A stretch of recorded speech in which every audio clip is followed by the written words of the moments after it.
So for those of you who don't know what this project actually is, all it is just a very simple silhouette cutout of a character from a cartoon show that I've just started watching.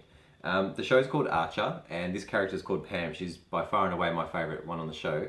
The show's, it's very risque, I think is the word. Very cheeky, very rude. It's just a very funny show. I've got a good friend at work who put me onto it a little while ago, and I've just been watching it non-stop ever since. So I thought this might be a bit of fun to make. Nothing too special about it. Came out pretty much as I hoped it would. The only thing that I thought would be different is this part here. I thought I put a stain on it to make it go darker. And then once I put the spray over it at the end, everything changed to the same colour, which was a little bit disappointing. But it still looks nice. I don't have any other stain here, otherwise I'd do it again. But oh well, what are you going to do? I think it still looks really nice. It's just something nice and small, nice and cute. I like it.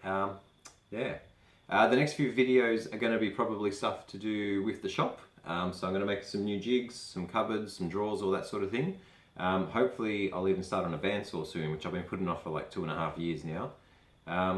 But yeah, it should be a bit of fun. I've got some time off from work coming up as well, so hopefully I can come in here and make a bit of dust. Should be good. Cool. So thanks for watching. Catch you in a few weeks.